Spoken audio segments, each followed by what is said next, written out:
Olá, muito boa tarde para você que nos assiste. O Consulta ao Doutor de hoje vai falar sobre o cérebro e as funções dele. Quem tira as nossas dúvidas é o doutor Júlio Pereira, que já está aqui ao meu lado. Ele é neurocirurgião, também escritor, vai explicar tudo sobre cada região do cérebro e desvendar tantos mistérios, né? A gente volta depois da vinheta. O Consulta ao Doutor já está no ar.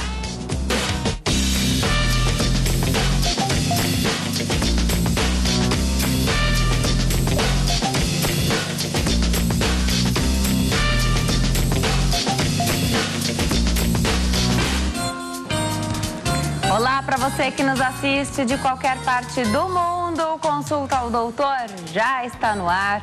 Hoje para falar sobre o cérebro e cada função que ele exerce dentro do nosso organismo. Temos muita coisa a falar aqui no programa de hoje. Já postei qual seria o tema do programa mais cedo. Muitas pessoas já fazem os seus comentários, participem. Vocês podem ligar para cá a qualquer momento durante o programa. 0 operadora 11 3337 5886 3337 5886. Participe também pelas redes sociais, na nossa página do Facebook. A gente sempre tem qual é o tema do programa. facebook.com/consulta ao doutor. Nós temos Twitter também, Instagram, tem várias fotos de arquivo lá do Instagram, se você quiser consultar a equipe, bastidores, consulta ao doutor lá no Instagram, que é a rede social de fotos. Fique à vontade. Dá para você interagir bastante conosco. Eu chamo a sua atenção para que você ligue para cá. Falar sobre o cérebro, né? Gera realmente muitas dúvidas. Já tem muitas perguntas aqui sobre enxaqueca, perda de visão. Dr. Júlio Pereira é o nosso convidado aqui de hoje, médico, neurocirurgião e também escritor. Um prazer te receber aqui, doutor. Obrigada por ter vindo. Obrigado pelo convite, Denise. Temos muito a falar sobre o cérebro, né? E aí a primeira pergunta que eu te faço é se o cérebro é de fato o órgão mais importante do corpo humano. Sem dúvida, o cérebro coordena tudo, né? Então, nosso organismo, ele trabalha todo de forma conjunta. Então, é difícil a gente dizer tal órgão é mais importante que o outro, né? Mas o cérebro, ele coordena tudo. Então, ele coordena o coração, o pulmão, nossa respiração, o pensamento, né? Que, sem dúvida, é o que difere o ser humano dos outros animais. Daí porque o cérebro intriga tanto, né? E ainda para completar, as doenças neurológicas e neurocirúrgicas, elas são tão frequentes e quando a gente estuda ela, a gente tem que estudar a função antes, né? Saber como funciona de forma perfeita e saber como a doença altera aquela função. Agora, desde sempre, né, existe um medo de se bater a cabeça, né? Então, quando você tem um filho pequeno, a criança bateu a cabeça, não deixa dormir. Aí já vou aproveitar para desmistificar ou não esse assunto, né? Então, a criança cai mesmo, né? Pode se machucar, alguns tombos são mais graves que outros, mas cada um com a sua relevância, né? Bater a cabeça realmente é um sinal de preocupação. Estou falando da criança porque na criança essa história de não deixar dormir gera uma preocupação do adulto que acompanha, né? Explica pra gente um pouquinho. O traumatismo craniano é muito relevante. Para você ter ideia da importância, é o que mais mata na população jovem. Então, da infância até 40 anos de idade, o que mais as pessoas podem morrer por isso é o traumatismo craniano. Então, o que é que acontece? Vou mostrar um pouquinho do nosso modelo para a gente entender um pouquinho. Então, o nosso cérebro é uma estrutura muito frágil. Então, e ainda além de ser frágil, cada regiãozinha tem a sua função. Então, o que aconteceu na evolução, né? A gente criou-se uma estrutura que é chamada crânio, que ele é duro, né? É só embaixo da pele tem ele, então só a gente pegar na nossa cabeça a gente vai ver a consistência dele. Então, ele protege o cérebro. Então, quando a gente fala trauma craniano, é justamente isso. É a pancada na cabeça, pode levar a uma lesão no cérebro. Apesar de ter essa proteção tão rígida, nós inventamos diversos meios de transporte, né? O carro, então os acidentes automobilísticos hoje dominam no Brasil a principal causa de trauma crânioencefálico. Na criança tem um pequeno detalhe, né? Está aprendendo a andar. Então, cair é inevitável. Então, a criança vai cair, a gente sabe que vai cair e vai acabar batendo a cabeça. Tá. Como é que é essa proteção aqui na criança? Na criança... A gente não nasce assim com a cabeça durinha já, né? Isso. A gente já tem osso desde a infância, só que a gente tem as famosas moleiras, né? Que todo mundo fala, a avó da gente se preocupava muito, né? Coloca a mão na moleirinha da criança. Isso. Que são justamente o quê? Se a gente olhar aqui nesse modelo, dá pra gente ver direitinho. Aqui tem as suturas cranianas e entre elas, onde elas se comunicam, aqui seria a fontanela anterior, que de forma leiga se fala de moleira, né? E a posterior. Cada uma fecha num período específico. Então, o pediatra, quando está avaliando, ele sabe o período mais ou menos que fecha cada uma dessas moleiras. Óbvio que nem toda criança é igual e ele analisa isso. Sem dúvida, o cérebro da criança, o crânio da criança, ele é mais maleável. Então, uma preocupação a mais no caso de um traumatismo. Agora, o que se chama de traumatismo craniano é simplesmente uma pancada no crânio? Uma pancada na cabeça. O traumatismo... Tem que ser forte, tem que gerar um problema lá dentro, ou não? Isso. O traumatismo, ele tem vários graus. Tá. Então, o médico usa o termo para tudo, né? Usa siglas, né? Então, você vai ver muito TCE, que é o trauma crânioencefálico. O TCE, ele tem vários graus, para justamente o médico entender, né? Que essa é a sua pergunta, né? Pode dormir, é grave, não é? O médico classifica o traumatismo leve, o moderado e o grave. O grave, para você ter uma ideia, é o paciente em coma. Então, é aquele paciente que vai ter um acidente, a maioria das vezes acidente automobilístico, motocicleta, alguma coisa desse gênero, de muito impacto. A pessoa vai estar em coma, vai ser o SAMU que vai pegar esse paciente e levar para o pronto-socorro, né? O traumatismo moderado, o paciente está confuso, ele não se orienta, ele tem alguns déficits. E o traumatismo leve, que na maioria das vezes, se a criança cai e bate a cabeça, a gente diz que ele tem um traumatismo leve. A maioria das vezes, em mais de 95% dos casos, o traumatismo leve não vai precisar de muito exame posteriormente. Mas, às vezes, é necessário que o médico observe. Daí se criou um pouco... É um mito, mas tem um fundo de verdade, né? De não deixar dormir. O não deixar dormir, na verdade, é para o médico avaliar, a gente ver se está tudo ok. Consciência, ver se está acordadinho. O confundidor na criança é que a criança cai, chora, fica cansada e quer dormir, né? Isso. Então, as mães sofrem muito com isso, né? Que o médico fala, né? Sempre. Deixa um pouquinho em observação, vê como ela vai ficar, dá alimento para ela. Em casa mesmo, nesses casos, né? Então, bateu a cabeça, essas coisas corriqueiras de criança, né? Claro que se surgir uma dúvida, é o hospital, né? Médico, pois caiu, a princípio não aconteceu nada grave, pode observar em casa, então. Muitas vezes sim. Agora, teve vômito, teve febre, apresentou algum tipo de alteração, hospital. Sem dúvida. Eu tenho uma irmã que tem 2 filhos, né? Que caem o tempo todo, né? Menino, você sabe como, né? Sobe, cai do móvel, né? Então, eu brinco que não tem um mês que ela não me ligue, que ele caiu para perguntar, levo no médico ou não levo, né? E como ela mora em Sergipe, Aracaju, é difícil esse contato próximo, né? Tudo por telefone, né? Sempre pergunto 2 coisas básicas, né? Qual foi o mecanismo do trauma? É diferente uma criança que está correndo e bateu a cabeça, é diferente de uma criança que cai do beliche, por exemplo. E outra é como ele está. A mãe conhece muito bem seu filho. Então, de um modo geral, quando a mãe nota algum tipo de alteração, e principalmente quando ela te liga, quando ela está preocupada, e ela sabe que alguma coisa fugiu ao normal, é interessante sim que o médico seja visto. Tá.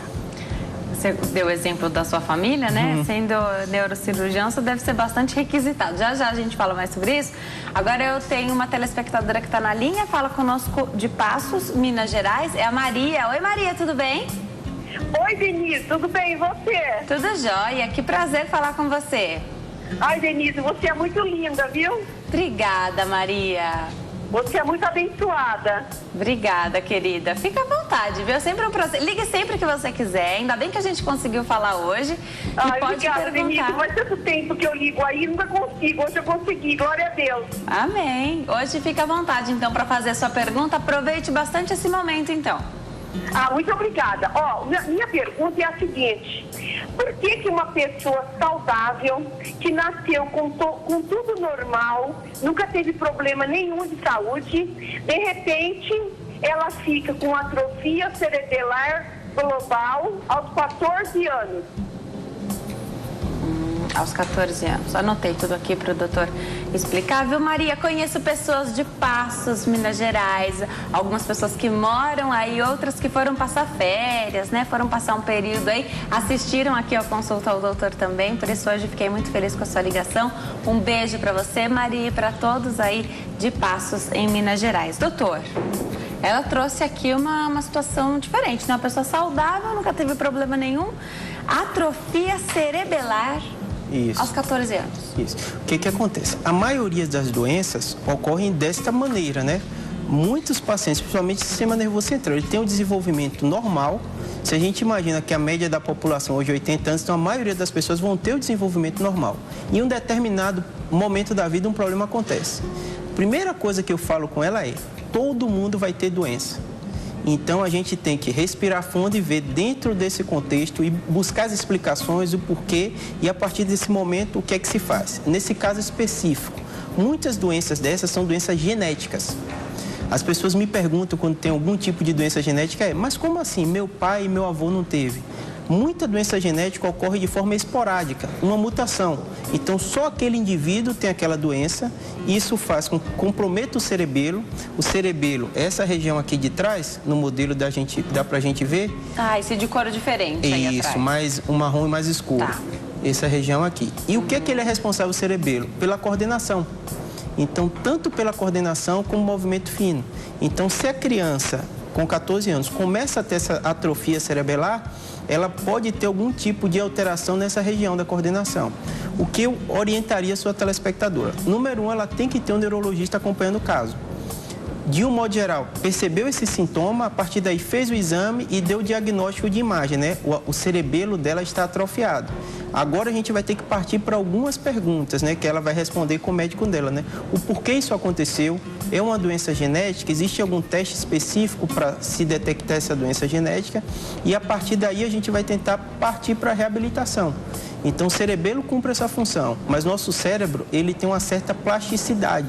Então, muitas vezes, um determinado órgão começa a passar por uma doença, ou atrofia, ou isquemia, ou tem um traumatismo, e os outros órgãos podem ajudar a suprir isso.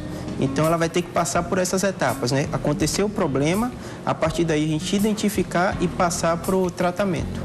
Tá. Você falou da reabilitação, né? É possível reverter, acho que não é o termo certo, né? Mas parar de evoluir esse problema, como é que faz? É muito importante essa sua pergunta, porque o que acontece? Um médico trabalha sozinho. Então, a maioria das vezes, o paciente te procura, eu sou neurocirurgião, né? E eu sempre falo, o tratamento hoje ele é multiprofissional. O neurocirurgião, é impossível ele trabalhar sem a enfermeira, sem o fisioterapeuta. No caso dele, especificamente, o fisioterapeuta, ele tem muito teste específico para reabilitar. E, principalmente, para essa criança começar a trabalhar no novo sistema. Ela vai ter, sem dúvida, uma dificuldade de coordenação, já que se fez esse exame, se identificou essa atrofia, e muito disso pode se reabilitar sim.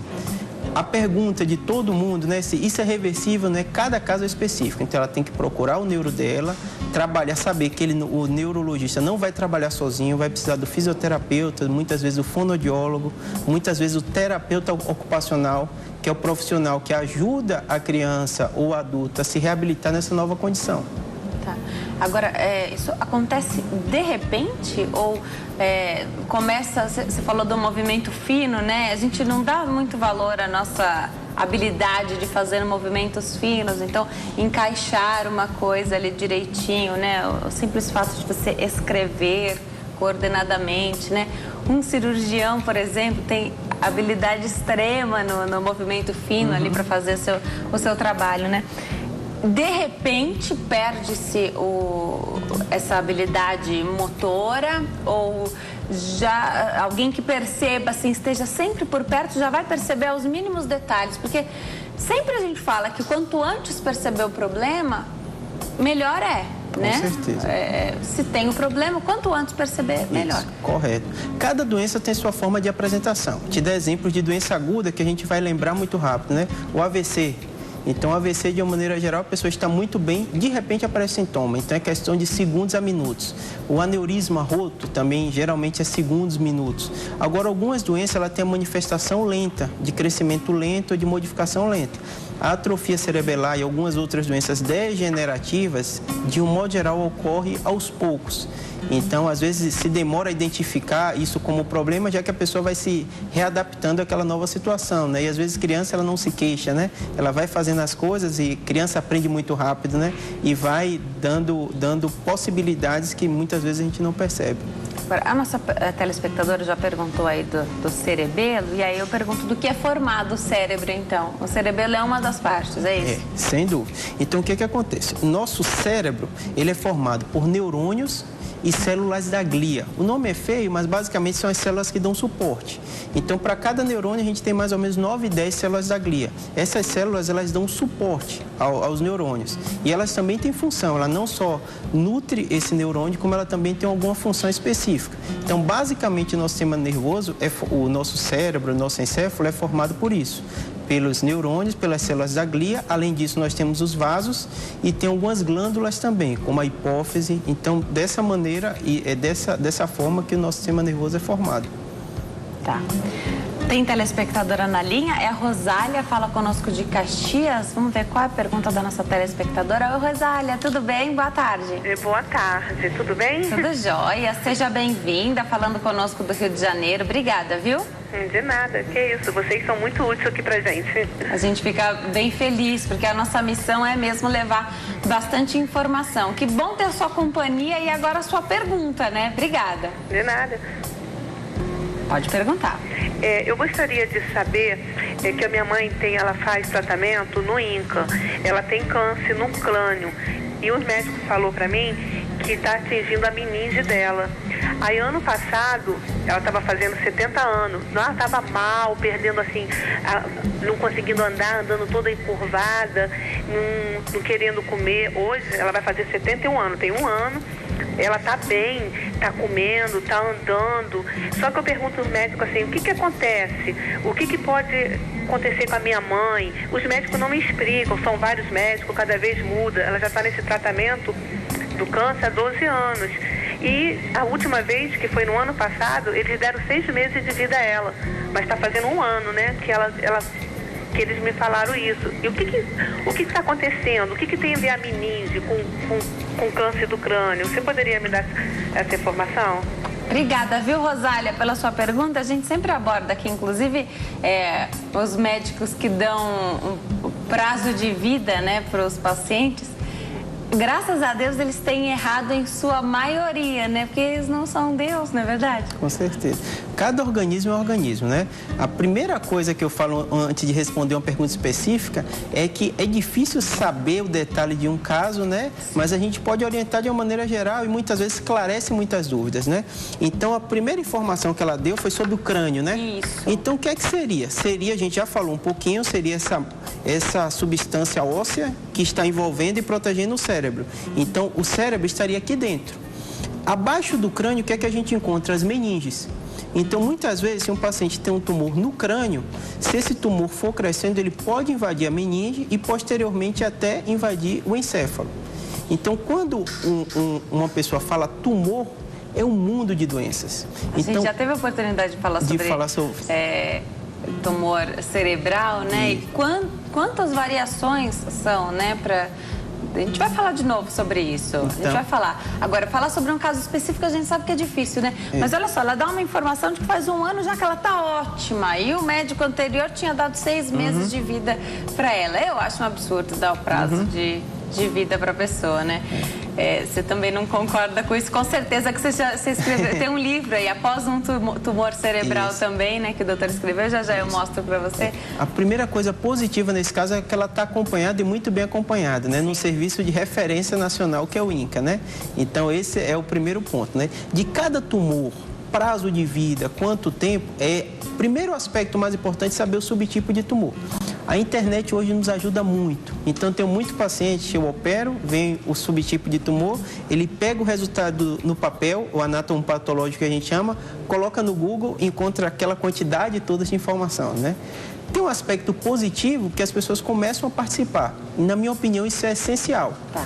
E o segundo aspecto positivo é que as pessoas percebem que a medicina não é uma ciência exata. Então, não há possibilidade de se falar prazo de vida para cada tipo de pessoa. A gente tem algumas coisas que a gente chama de sobrevida média. Então, alguns tipos de tumores, a gente sabe que a maioria das pessoas que tem aquele tipo de tumor, a sobrevida média é um determinado tempo. Tá. Só que em nível populacional isso é interessante para se criar tratamento, tudo isso. Mas em nível individual, não tem como. Então, cada organismo é organismo, cada pessoa reage diferente ao tratamento. No caso da mãe dela, né, com 70 anos de idade, se eu não me engano. 71. 71. Tem alguns aspectos muito positivos. Ela está sendo tratada num bom serviço e está tendo uma qualidade de vida pelo que ela falou muito bem. Então, eu sempre falo, qualquer pessoa que descobre uma doença, o primeiro aspecto que eu falo é, número 1, todo mundo vai ter sua doença. Então, isso não é específico seu, não é você ter mais azar que todo mundo vai ter. O segundo aspecto, que mais importante do que saber a doença que a pessoa tem, é saber que pessoa é aquela. Então, a gente percebe que muitas vezes o paciente tem um diagnóstico e a vida dele fica em função da doença. Ele para tudo e só se preocupa com aquela doença. E muitas vezes o paciente pode viver 10, 20, 30 anos e não é incomum, às vezes, a gente ter um acompanhante que sempre estava ajudando e sofreu um acidente e teve um determinado problema, né? Então, eu sempre falo, nossa vida não para pelo diagnóstico de qualquer doença, nossa vida continua. Perfeito.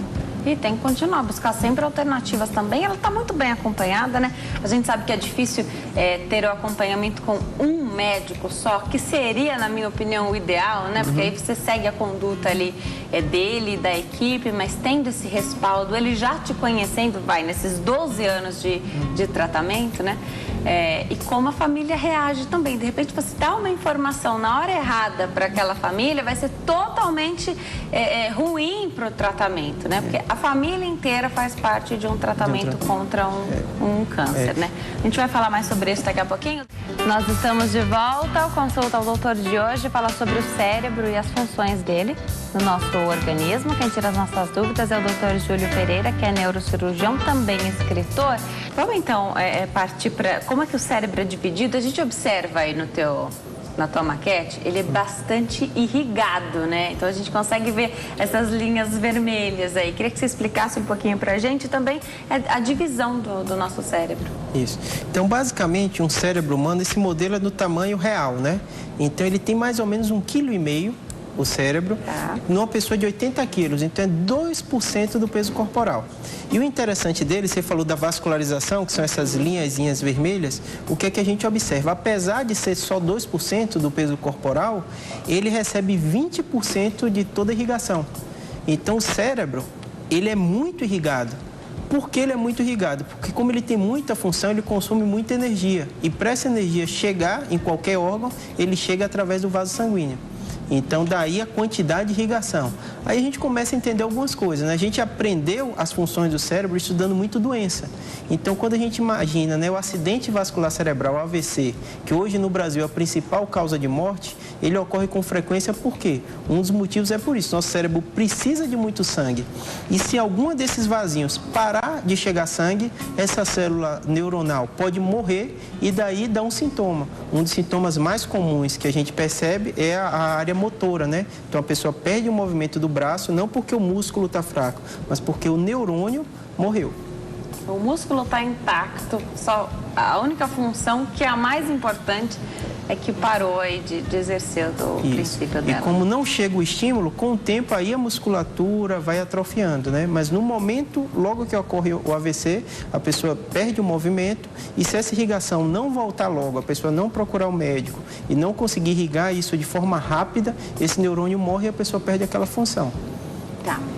Perfeito. Tem diversas maneiras hoje de reabilitar também, né? As consequências aí de um AVC hoje tem reduzido bastante, a pessoa buscando o atendimento né? rápido. Uma das revoluções é o tratamento que a gente chama trombólise. Então, o vaso entupiu, o médico tem uma determinada medicação que ele dá pela veia e pode chegar lá e desentupir esse vasinho doente. Mas deve ser rápido isso, Tem que ser rápido, tem um tempo específico para você tratar. Se você perde esse tempo, você não pode fazer esse tratamento. Tá. Aí a gente percebe que até mesmo na sua maquete dá para dividir o cérebro. Isso. Se você rodar ele um pouquinho mais para frente, as pessoas também vão conseguir ver. Dá para dividir ele, né? Então tem bloquinhos aí no teu cérebro de maquete também, né? Então vamos explicar. Como qualquer coisa, quando a gente vai estudar, nada melhor do que a gente dividir, né? Dividir por região. Então, como a gente divide? A gente tem o cérebro, né? A gente tem o cerebelo, que é essa região aqui atrás que a gente já falou hoje, e a gente tem o tronco encefálico. O tronco encefálico, ele é muito responsável por todas as funções vitais. Quando a gente testa, no caso de um paciente que deixa de ter as funções vitais e a gente define como morte, né, que é conhecida como a morte encefálica, um dos testes que a gente faz, de vários que a gente faz, é testar justamente a função dessa região do tronco cerebral. Agora vamos para o cérebro especificamente, né? Você falou das divisõezinhas, então o que a gente percebe? A gente vê aqui, desse lado, a fissura lateral ou fissura silviana, que ela divide o cérebro em algumas regiões, né? Esse daqui é o lobo temporal. Essa maquete é bem interessante, que a gente consegue desmontá-la, né? Então, vou tirar aqui o cerebelo. Em vivo a gente não pode fazer isso, né? Só aqui na nossa maquete. Pelo amor de Deus, só na maquete mesmo, você desfazer o cérebro assim. Então, aqui nós temos o lobo temporal, que é essa região aqui.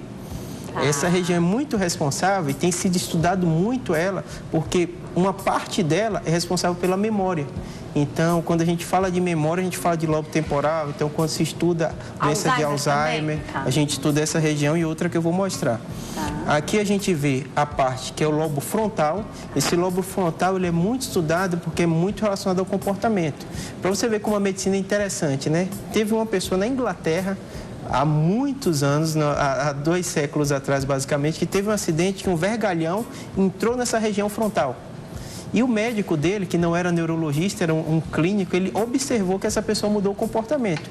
A partir daí, foi se estudando algumas regiões do cérebro e foi vendo cada função. Então, tirando essa região daqui, quando a gente tirou o temporal, a gente vê também essa parte que a gente chama sistema límbico. Doutor, vou dar uma interrompida rapidinho na sua explicação, mas eu volto aí porque eu quero saber mais sobre a questão da memória. Ali ninguém quer perder a memória, doutor. E parece que a gente fica em desespero.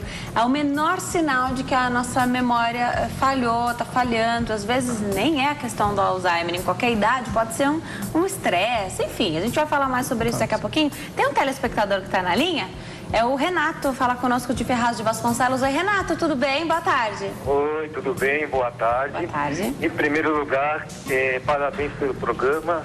São esse formato de programa que a televisão brasileira está precisando, programa de qualidade. Obrigada, querido. Obrigada mesmo. A minha pergunta, eu quero perguntar para o doutor, é o seguinte. É mito ou é verdade a respeito do chocolate? Principalmente quando a gente vai fazer alguma prova, se o chocolate ele ajuda a ativar, ajuda a gente a pensar. Às vezes muitas pessoas perguntam sobre isso. E a outra pergunta é a respeito sobre o aneurisma e a enxaqueca. O que acontece? Assim, eu trabalho muito, eu sou da área da saúde, sou técnico de enfermagem, e às vezes a pessoa vai no hospital com uma dor de cabeça constante, e de repente até um médico demora para diagnosticar. Aí quando a pessoa vai verificar, ela está com aneurisma. Aí eu queria que você tirasse essa dúvida sobre a enxaqueca e sobre o aneurisma, tá? Tá. Obrigada, viu, Renato? Um abraço para você aí, para todos de Ferraz de Vasconcelos aqui em São Paulo. Doutor, responde apenas a primeira pergunta enquanto eu vou me posicionar para dar um recadinho, aí depois a gente volta e responde a questão da enxaqueca e do aneurisma. Para tirar a dúvida do Renato e de tantas pessoas, é mito ou verdade sobre a questão do chocolate, se ele realmente seria bom para o cérebro? Sem dúvida, alguns alimentos, principalmente os que têm nível glicêmico muito alto, eles dão uma despertada, que a gente fala, né? A pessoa fica mais ativa. Então, não só o chocolate, como a cafeína, ele tem uma série de relações com algumas substâncias, que a gente chama de neurotransmissor. E um dos mais importantes que a gente chama é a serotonina. Então, não há dúvida que diversos alimentos, principalmente que são ricos em açúcar, eles podem dar, sim, uma sensação de bem-estar. Perfeito. Vou dar um recadinho para quem está em casa, mas eu volto já para saber a questão do aneurisma e da enxaqueca. Aliás, tendo alguém que trabalha aí com a saúde também, alguém que vive, viu, doutora, a realidade dos hospitais hoje, onde a gente vê as pessoas morrendo sem antes ter um diagnóstico, de repente algo tão simples que poderia ter sido resolvido rapidamente, ali evitado a morte do paciente por essa espera, por essa falta, né? Você não tem um médico ali de repente, mas você tem outros profissionais que de repente poderiam dar essa pista, né? Então falar, olha, aqui realmente é grave, né? Então precisa realmente do auxílio e do apoio médico. Vamos voltar a conversar com o Dr. Júlio? O nosso telespectador Renato também perguntou sobre enxaqueca e aneurisma. Importante, né? Porque eu falei, quem trabalha na saúde, né? sabe da dificuldade de ver pessoas morrendo em filas antes de receberem um diagnóstico, um tratamento. Queria que você falasse um pouquinho sobre isso. Aliás, sobre enxaqueca, tem muitas perguntas chegando no Facebook, eu vou caminhar até aí também para poder passar para você, doutor. Aneurisma e enxaqueca, explica pra gente. Em primeiro lugar, Renato, parabéns pela sua profissão, né? Sem dúvida, sem técnico de enfermagem, o hospital não funciona, né? Então, eu sempre falo, a primeira coisa que eu faço quando vou ver um paciente é conversar com o técnico, né? Que o técnico de enfermagem está o tempo todo do lado do paciente. Agora, respondendo a sua pergunta. O aneurisma, qual o grande problema? É uma doença muito grave. Então, o aneurisma roto, ele tem uma mortalidade, uma morbidade muito alta. Uma das doenças mais graves na medicina que a gente costuma ver, né? Então, o que acontece? Qual o grande fator confundidor no aneurisma? A primeira coisa é que o sintoma dele, de uma maneira geral, é a dor de cabeça. Só que uma dor de cabeça muito intensa, de uma intensidade que foge ao comum. Então, é bem comum o paciente, quando o médico especialista chega para perguntar, ele pontuar a dor. E a maioria dos pacientes refere, ele já fala quase automaticamente, essa é a pior dor de cabeça da minha vida. Então, existe, como a dor de cabeça, por outras causas, como enxaqueca, ela é muito comum. Para você ter ideia, quase 10% da população tem enxaqueca, o diagnóstico, uma cefaleia primária, e uma grande parte das pessoas, mesmo que não tem enxaqueca, tem uma dor de cabeça ou 2 por ano. Então, se a gente fosse fazer uma enquete aqui, né, a maioria das pessoas ou tem enxaqueca, ou conhece alguém, então é uma doença muito comum. O aneurisma não é tão comum quanto a enxaqueca ou a cefaleia primária. Então, o médico tem uma série de critérios. Em inglês, eles chamam red flags, que é justamente os sinais de alerta ou as bandeiras vermelhas que o médico, quando pergunta, ele vai ver. Tendo presente esses sinais de alerta, é indispensável fazer um exame de imagem, que é a tomografia. O grande problema, como o Renato deve presenciar e outras pessoas, é fazer essa diferenciação, né? Então, o paciente, de um modo geral, é visto pelo clínico, no pronto-socorro. Se esse clínico nota que algum desses sinais de alerta, ou ele chama o especialista, que pode ser o neurologista ou o neurocirurgião, e pede o exame de imagem. O exame de imagem, sim, que dá o diagnóstico. Então, muitas vezes, o que a gente nota e que pode ocorrer, que alguns casos, como o Renato referiu, esse probleminha na identificação e na chegada do pronto-socorro. Porque você percebe, muitas vezes não é nem o médico, o paciente nem chega ao profissional de saúde. Ele tem a dor de cabeça, a família não dá tanta importância, é assim mesmo, é uma dor. Tem que perguntar. Como é que está essa dor? Essa dor está muito intensa, foge ao comum, então essa pessoa tem que ir no pronto-socorro. E não ficar aguentando isso, né, em casa. Ir mesmo ao hospital. Você falou da escala aí de dor. Hoje em dia se faz muito isso, né? Então, quando você chega num hospital ou num pronto-socorro, as pessoas perguntam a escala de você está sentindo dor de 1 a 10. Qual é a nota que você dá, então? Onde 1 é o mais fraco e 10 é o mais forte, essa dor, né? Existe isso hoje, até mesmo para devolver qualidade de vida, as pessoas que sofrem com algumas doenças que causam dor, né? Para reduzir nessa escala aí de dor e devolver qualidade de vida para a pessoa. Né? Sem dúvida. A pergunta do Renato também tem um pequeno detalhe que ele fala, enxaqueca e aneurisma. Porque são 2 fatores que podem acontecer juntos. Então, não impede que alguém que tem enxaqueca também tenha um aneurisma. Só que o que é que eu explico? A mesma forma, a característica da dor é diferente. Então, eu já tive pacientes que tinham enxaqueca e descobriram também aneurisma.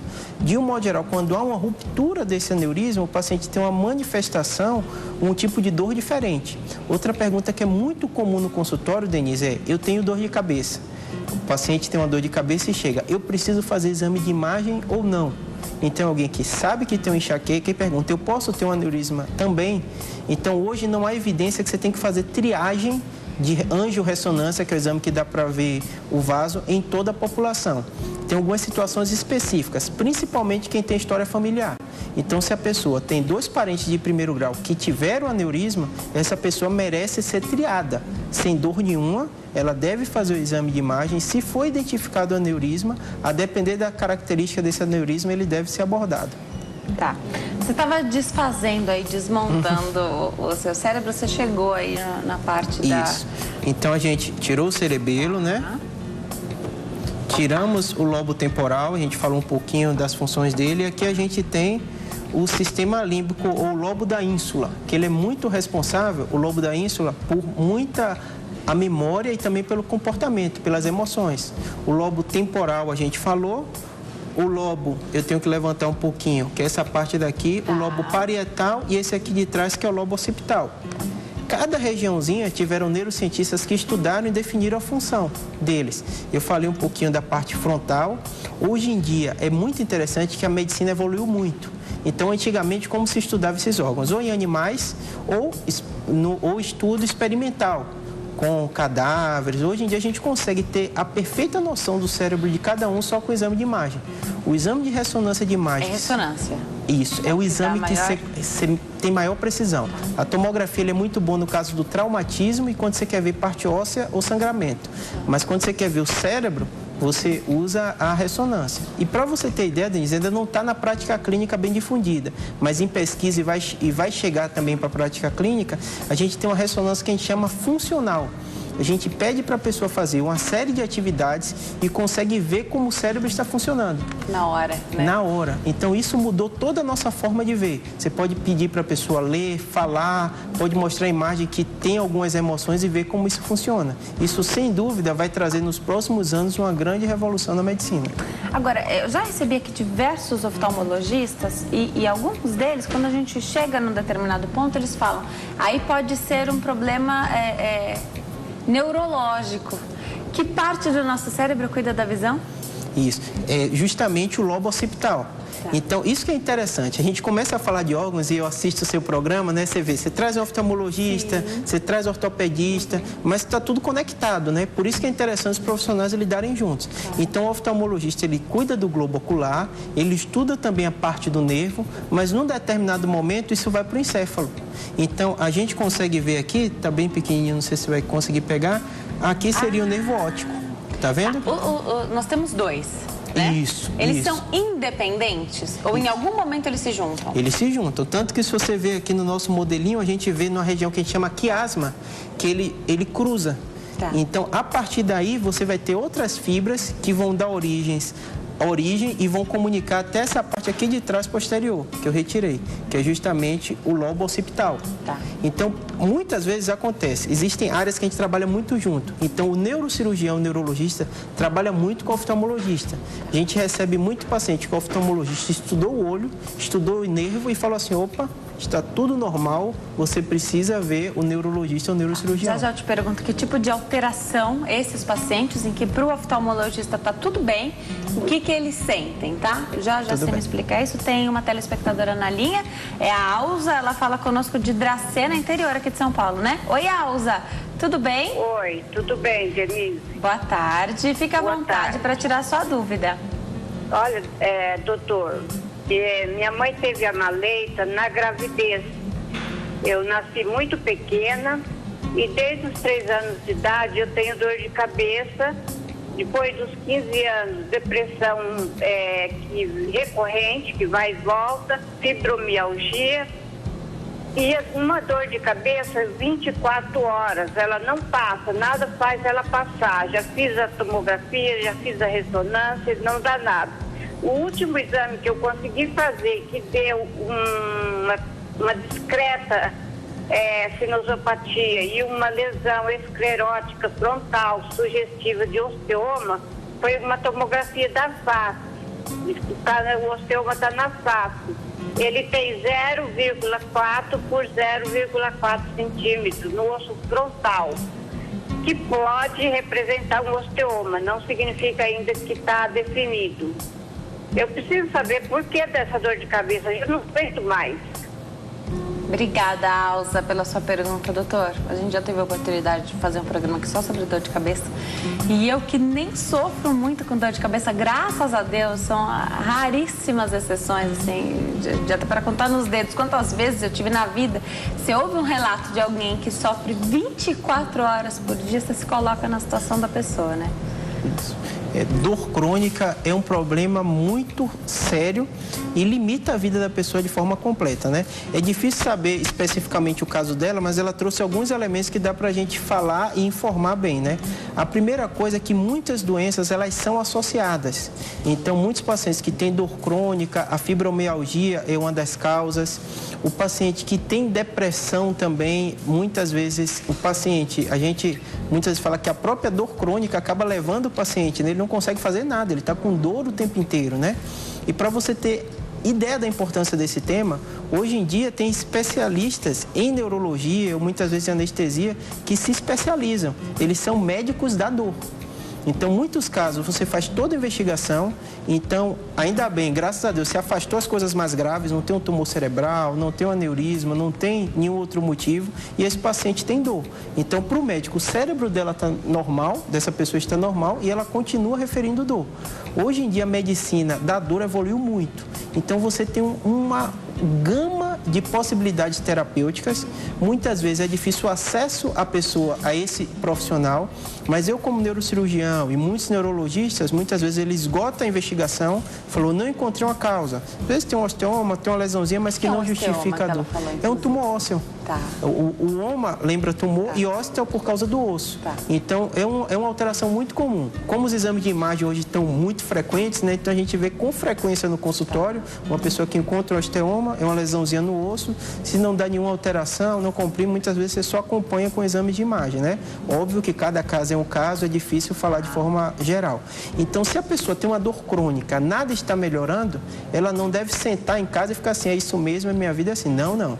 Ela tem que procurar o especialista. Então, muitas vezes, o neurologista ou o neurocirurgião, isso acontece comigo muitas vezes no consultório. Eu faço toda a investigação, não tem uma causa, eu sempre falo com o paciente, isso não é notícia ruim, não. Isso é uma notícia boa. Excelente. As pessoas querem ver doença grave para justificar dor, mas eu falo, muitas vezes a pessoa tem uma dor intensa sem nenhuma doença grave.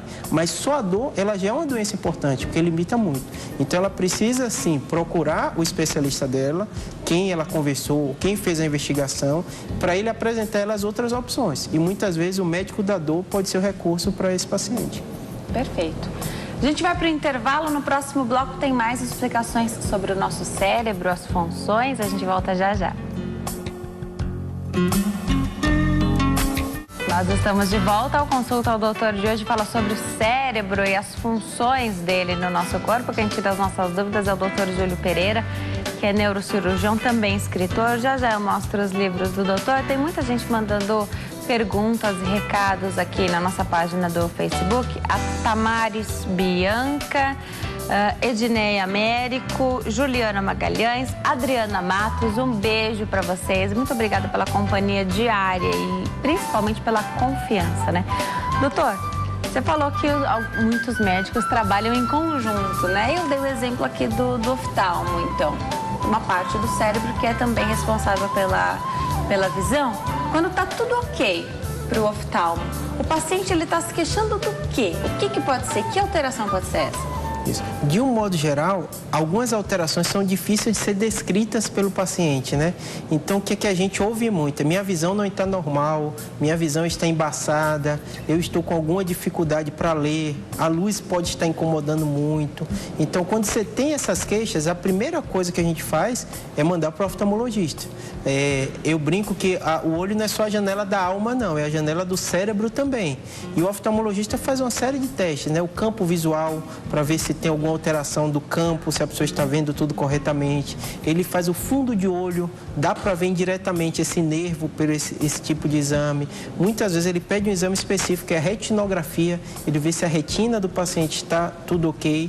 E muitas vezes ele não encontra nenhuma causa no olho que justifique isso. E ele manda para o especialista, ou para o neurologista e algumas vezes para o neurocirurgião. O que a gente faz? A gente vai estudar o resto do sistema visual. Então, a gente vai ter que estudar a parte que envolve o encéfalo até chegar à região occipital, que é responsável também pela visão. Muitas vezes, o seu primeiro passo depois de examinar o paciente e colher a história, fazer o exame de imagem, né? E a ressonância muitas vezes ajuda a gente. Para você ter ideia, né? Como o cérebro é interessante. No meio dos dois nervos ópticos tem uma glândula que a gente chama hipófise.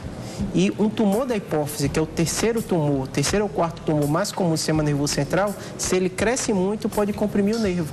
Então, o tumor de hipófise pode ser uma causa de uma alteração visual. Tá. Adriana de Freitas disse que bateu a cabeça mais ou menos 2 anos atrás, ficou com tontura e depois passou, fez uma tomografia e não deu nada. É motivo de preocupação anos depois? Não? É muito raro, depois de um traumatismo, você ter um problema anos depois. O que pode acontecer muito na população idosa, tem um hematoma que a gente chama hematoma subdural crônico. Então é bem comum o idoso ter uma queda, muitas vezes ele vai no pronto-socorro, faz o exame de imagem, está tudo normal. Depois de 15 dias ele começa a ter uma dor, ter algumas alterações e quando você faz um novo exame, você identifica esse coágulo, né? Então esse é um pouco das alterações tardias. O que acontece em traumas importantes é que muitas vezes a pessoa tem um traumatismo craniano e depois desse trauma ele tem algumas alterações, que a gente chama síndrome pós-concussão. Concussão seria pancada na cabeça. Então tem gente que fica mais irritado, tem gente que fica mais nervosa, tem gente que tem uma dificuldade para dormir, mas de uma maneira geral isso dura semanas no máximo, pode chegar até a meses, né? Depois de uma pancada muito forte. Doutor, eu vou dar um recadinho para quem está em casa, mas tem alguns esportes, né, de luta, boxe, MMA, né, tem muitas pancadas na cabeça. Já eu volto para saber se isso prejudica. Alguns esportes têm a proteção, outros não. E dá muita aflição assistir a esse tipo de programação, né? Porque, poxa, ninguém quer, né, ter mesmo pelo esporte, né, ter uma lesão anos depois, né? Até o próprio oftalmologista já esteve aqui e disse que muitos têm alterações visuais, né? Quero saber se é do olho mesmo ou se a alteração começou ali no cérebro, tá? E mais, se com todas essas funções do nosso cérebro a gente só usa 10% dele, já. Você disse se isso é mito ou verdade. Vamos voltar a conversar com o doutor? Com tantas funções do nosso cérebro, doutor, é verdade ou é um mito que a gente só usa 10% dele?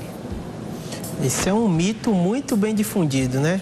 Eu não sei direito a explicação, eu acredito que é porque para cada neurônio a gente tem 10 células da glia, 9 a 10 células da glia, e se criou esse mito, né? Por que a gente diz com tanta certeza que isso é mito, Denise? Principalmente porque hoje a gente tem estudo funcional, né? Então a gente não estuda só cérebro não vivo, a gente consegue estudar a função do cérebro quando a pessoa está escrevendo, quando ela está lendo alguma coisa, quando ela está pensando, e a gente vê que grande parte do cérebro está funcionando. Você já ouviu essa história dos 10% também, comum, né? É muito comum. Vem no WhatsApp, no Facebook, né? Por isso que o doutor falou que é importante, né, ter a internet para pesquisar, mas saber de que fonte são essas informações, né? Porque tem muita coisa boa na internet, tem mesmo. Mas tem muita coisa ruim também. Desinformação, né? Muita desinformação também que tem na internet. A principal estratégia é ver quem está escrevendo aquilo ou de onde está vindo. Então, hoje na saúde, a maioria dos hospitais, das associações, das sociedades médicas tem site e tem informação para o público, né? De maneira que não seria médico, né? Então ele escreve de forma muito coerente. Simples, que dá para entender. Muitos médicos também utilizam o Facebook, o Instagram para dar dicas, passar as informações genéricas sempre, porque cada caso é um caso, mas olha, como cada um tem acesso a essas redes sociais, cada um pode colocar a informação que quiser, né? Super importante. Hoje a gente está falando aqui sobre o cérebro e as funções, né? Mas quando a gente fala sobre dietas, por exemplo, tem muita gente que coloca na internet o que elas fazem, né? O que não significa que é bom para todo mundo e cada um influencia muita gente, né? Então é importante saber aí de que fonte é a sua informação e sempre confiar no que o seu médico falou, né? Independente do que digam os outros, o que o seu médico falou é que você vai seguir com certeza. Escolheu porque confia, né? Agora, doutor, lutadores, né, esportistas, aí boxe, MMA, esses esportes geram lesões na cabeça, né? Então, eles levam socos na cabeça. Isso pode gerar consequências no futuro? Sem dúvida, né? Qualquer esporte de alto rendimento, ele não é sinônimo de saúde, né? Porque a pessoa leva o corpo ao extremo para conseguir aquelas marcas, aqueles objetivos. Então, não seria só luta, né? Você imaginar corredores, outros atletas, jogadores de futebol, nem comum a gente ouvir, né? Fulano está lesionado, né? Teve que passar por cirurgia. Você percebe que a maioria desses jogadores e de outros atletas de alto rendimento costumam ter lesões, porque eles chegam o corpo ao extremo. Como a gente está falando de cérebro aqui, não é diferente, né? Então, sem dúvida, a pancada na cabeça com frequência não é algo saudável. Então, sem dúvida, muitos atletas a gente até vê, né? Tem casos de demência por pancadas de repetição, tem alguns casos que o paciente tem síndrome parkinsoniana, porque tomaram uma série de pancadas na cabeça. Só que hoje em dia está evoluindo muito, né? Para você ter ideia, aqui não é esporte comum no Brasil, mas a Associação dos Jogadores de Futebol Americano, lá nos Estados Unidos, eles estão em uma parceria com a Sociedade de Neurocirurgia e de Neurologia, só estudando os atletas. Essa é a sua pergunta. O que acontece? Porque o futebol americano, eu não entendo bem, mas você vê o tempo todo a pancada, né? O choque. Sim, tem muito choque, é verdade. Muito choque. Então, eles estão estudando e vendo que uma série de problemas acontecem. Esses atletas saem da mídia, né? E não se tem uma continuidade, né? Perfeito. É bom estudar, né? Porque você consegue, com os mais novos, fazer o trabalho de prevenção. Agora, a gente não tem muito tempo, mas eu queria falar sobre alimentos que fazem bem ao cérebro, se tem esses alimentos, para que a gente possa escolher, né, esses alimentos, e depois focar na questão da nossa memória. Doutor, quando dá um branco, né, e esse branco, acredito que possa acontecer com qualquer pessoa, e eu não sei se isso é considerado normal, mas todo mundo já tentou lembrar uma coisa, não conseguiu, deu aquele branco, né? Às vezes você fica até numa situação complicada com alguém ali que você não lembra o nome da pessoa de jeito nenhum. Mas vamos por partes, vamos falar da memória, mas primeiro sobre os alimentos. Isso. Algumas perguntas são muito comuns no consultório, né? Apesar de eu ser neurocirurgião, no final da consulta tem algumas perguntas, né? Uma delas é: o que é que eu como para melhorar meu cérebro, evitar doenças? O cérebro é um órgão como qualquer outro, então o que é saudável para o coração vai fazer também bem para o cérebro. Então, a alimentação balanceada, a gente não falou dos vasos, então o infarto agudo do miocárdio é quando há uma obstrução no vaso do coração, o AVC no cérebro. Então, se você tem uma alimentação em baixo nível de colesterol, do colesterol ruim, né, de gorduras, uma dieta balanceada, com um nível de calorias adequado para o seu tamanho, para o seu porte físico, isso vai fazer bem para o cérebro. Eu não consigo listar para você alimentos mágicos, né? Que tal alimento vai fazer bem para o cérebro, mas a alimentação balanceada, sem dúvida, é o ideal. Colaborar. E a questão da memória, doutor? É comum ter um branco de vez em quando? Muito comum, Denise. Essa é uma pergunta frequente no consultório, porque o que é que acontece? Na nossa sociedade, eu, você, todo mundo passa por isso, né? Onde é que eu coloquei a chave, esqueci o número, esqueci alguém, esqueci de pagar uma determinada coisa. A maioria das vezes é relacionada às nossas atividades. Imagina no seu dia a dia quantas coisas você tem que fazer, né? Tá no programa aqui todo dia, então muitas vezes... Imagina você, doutora, quanta coisa que você não pode esquecer de jeito nenhum. Sem dúvida. Então, o que é que acontece? O nosso cérebro é seletivo. Então, muitas vezes a gente deixa de lado as coisas que são tidas como banais e nos incomodam muito, né? É a chave do carro que você esqueceu. Então, o estresse está relacionado à alteração de memória, seria mais relacionado à atenção, mas que a gente nota como esquecendo as coisas, né? E também a depressão, é um problema comum que altera a memória. A pessoa não tem vontade de nada, né? Ela está com o humor deprimido, então isso também afeta a memória. Tá. Agora, é bom exercitar, né? Isso. O cérebro, a gente tem que pensar igual músculo. A gente, hoje em dia, né, qualquer programa, a gente ouve com frequência no seu... Fazer atividade física e fazer atividade também do sistema nervoso. Sim. Então, quanto mais você exercita, quanto mais você estuda, quanto mais você lê, quanto mais você tem uma vida saudável, isso vai melhorar, sim, a sua capacidade de memorização. Não tem idade. Tem paciente que chega a 70 anos, eu sempre brinco, a média da população brasileira está chegando a 80, 90. Então, você tem mais 20 anos de vida. Dá tempo de fazer mais 4 faculdades. Então, tem que estimular o tempo inteiro. Com certeza. Agora, é importante, né? Ninguém quer perder a memória. Agora, os pacientes que sofrem com Alzheimer, a família também sofre bastante, né? A família tem que se preparar também para a evolução dessa doença. Agora, Como trabalha a medicina e o estudo do cérebro? Dizem que não dá para fechar o diagnóstico em Alzheimer, né? Você supõe que seja Alzheimer. Somente com o falecimento da pessoa e tendo o cérebro à disposição, você conseguiria ver isso mesmo? Existe o diagnóstico histológico, que é dessa maneira, né? Tirando um pedacinho e analisando. Mas existem critérios diagnósticos que em vida o médico consegue. O grande problema da doença de Alzheimer é que as pessoas estão vivendo muito mais e isso está levando a uma incidência maior de doença de Alzheimer. E como você falou, não adoece a pessoa só, a família toda. Muda toda a logística familiar. Para você ter ideia, o governo americano é uma das doenças que ele mais investe. Porque tem um custo social muito alto, a gente não tem uma medicação que muda ou reverte o curso da doença, mas você consegue fazer um trabalho multiprofissional que melhora muito a qualidade de vida desse paciente. Então, os neurônios envelhecendo, algumas substâncias são depositadas e essa alteração na comunicação entre os neurônios. E isso é que dá origem à doença de Alzheimer. Tá. Infelizmente, nosso tempo está acabando, doutor. Eu vou passar os contatos do doutor aqui para que você possa, claro, entrar em contato, conhecer um pouquinho mais. www.uineuro.com, é só .com mesmo? uineuro.com, e tem os telefones, 0 operadora 11 3141 9550 3141 9550 e 0 operadora 11 3141 9553 3141 9553. Doutor, adorei te receber aqui, gosto muito quando você vem. Deixa eu aproveitar que a gente tem um minutinho para mostrar os livros do doutor. Esse aqui é escrito em letra de médico e tem esse outro aqui que é Após um Tumor Cerebral. É um livro de ficção, né, doutor? Ficção, isso. É um livro de ficção. E é bem bacana, uma linguagem simples também da gente entender, né?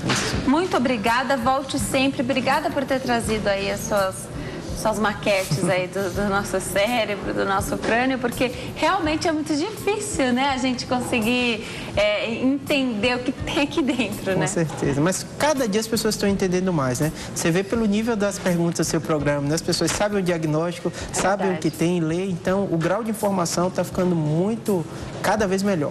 Isso só melhora, né? Inclusive para pergunta e resposta ali do médico, né? A pessoa entende o que está acontecendo, né? É melhor do que a desinformação, sem dúvida nenhuma. Tem que saber. Eu falo que se você foi diagnosticado com alguma doença, se tem algum problema, pergunte, questione o seu médico. E estude também. Com certeza. Obrigada, viu, doutor? Prazer. Bom fim de tarde. Está convidado já a voltar. Obrigado. Olha, hoje eu conversei com o Dr. Júlio Pereira, ele é neurocirurgião, também escritor, fala um pouquinho sobre o cérebro e as suas funções. Ele vai voltar, porque são muitas as perguntas aqui que chegam para nós quando o doutor vem. Obrigada pela sua companhia, pela audiência, a gente se vê amanhã. Tchau!